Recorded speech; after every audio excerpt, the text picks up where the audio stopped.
though, 'cause they've got like seats that come all the way out. Right, kia ora everyone. Welcome to Wai-O-Tapu Thermal Wonderland and the Lady Knox Geyser. Now before I start talking about the geyser, there's a little safety talk I have to do. So please, if you're heading back to the Thermal Wonderland, make sure you stay on the formed pathways. Please don't climb over any of the fences. The pathways will be wet and possibly a little bit slippery, so if you have covered footwear, it's a little bit safer than jangles or flip-flops. And the steamy stuff is hot, so keep all your hands out of the steamy stuff. Now, the Lady Knox is a fairly rare event. Geysers are found in only a handful of countries around the world. The largest group is on the Yellowstone National Park in the US, and then there's another large group in Russia on the Kamchatka Peninsula up above Vladivostok. There's another group in Iceland, a few in Africa on the Rift Valley, some in Chile and also New Zealand.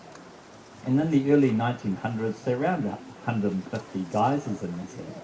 But due to the impact of geothermal power stations, hydro power stations, and natural sort of die-off, that number has now dwindled to around 15. So the Lady Knox is a fairly rare event.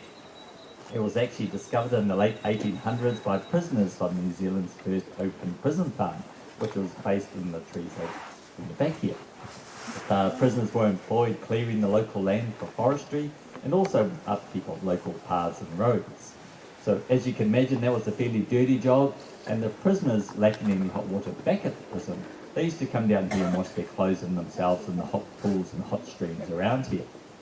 In those days, the geyser cone here was a lot lower, so it's about this sort of height, so it's like a small hot spring in among the rocks. So the prisoners added their clothes, put in the soap, started to scrub it all up, when much to their surprise they sparked an eruption, their clothes shot skywards, and they all took off into the bush here. When they finally got back here, they thought they had a bit more fun with the geyser and increased the pressure, and so they added the basic rocks around here, and over the last 100 years, the silica that's in the water beneath us has coated those rocks and given us the distinctive sintered cone shape. So what I'm about to do is recreate that initial eruption. These days, instead of soap, we use a surfactant. And a surfactant is very similar to soap, and there are surfactants in soap. So it's a very similar product, but it's a lot more environmentally friendly. And what that does is, beneath me, there are two chambers that hold about 26,000 litres of water. The upper chamber is around 60 degrees Celsius, and below that is a larger, hotter chamber, about 160 degrees Celsius. So that upper chamber acts like a pressure valve for that very hot water down below. And by adding the surfactant, we change the surface tension, it releases the pressure from below, and up pops the geyser. So pop that in.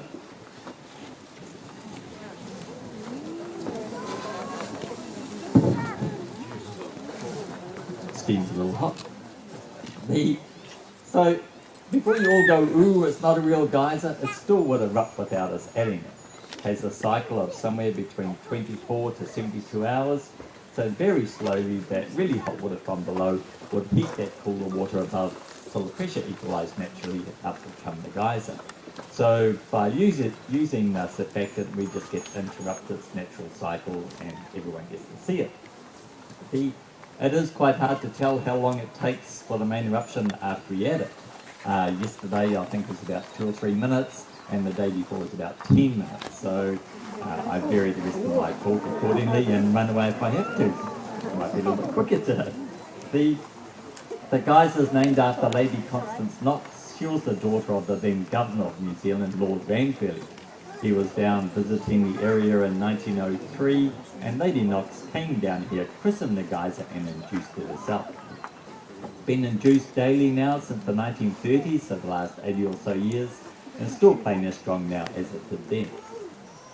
It normally plays for anything between about 30 minutes to about an hour. I think yesterday it was still playing at 11:30. So it just depends on what rainfall we've had, barometric pressure, and those things coincide. So hopefully today will carry on for about an hour or so, but that initial eruption is normally the highest and strongest. So hopefully today a good 10 to 15 metres, 15, and then she'll die down and continue playing at varying heights. If you have any questions about the geyser, please ask myself or any of us back at the Visitor Centre. We're very happy to answer all your questions. Looks like I should make a move. I hope you enjoy the geyser and the rest of your holidays. Thank you.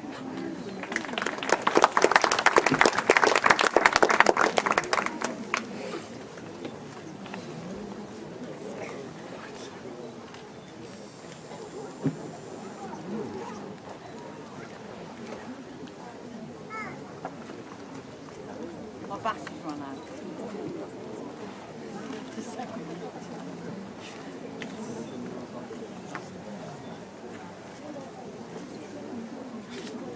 There is a spare battery.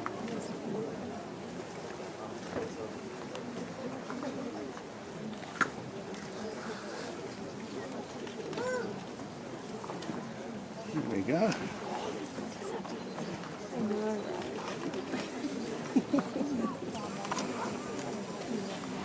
Interesting how it builds up. I thought it was just one big hit.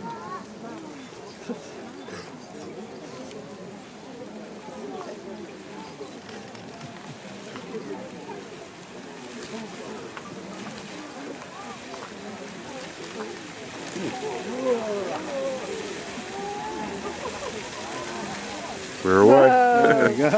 There we go. Older. Wow. I hear the rumble too. Yeah. Wow.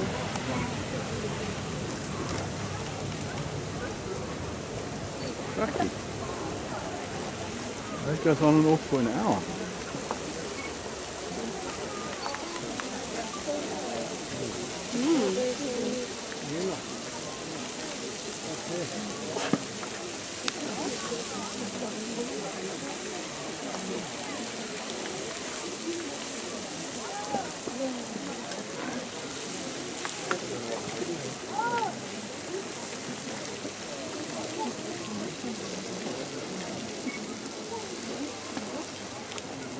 How hot did you say the water was? The bottom chamber was Yeah. 160 degrees and the top chamber was about 60. Well, we didn't realise the decline until we got closer, and then we were like, yeah, we were like, we're going to miss it otherwise, so we just drive on through and then go back to the hospital and they just goodwill, basically. I don't know why. That's it.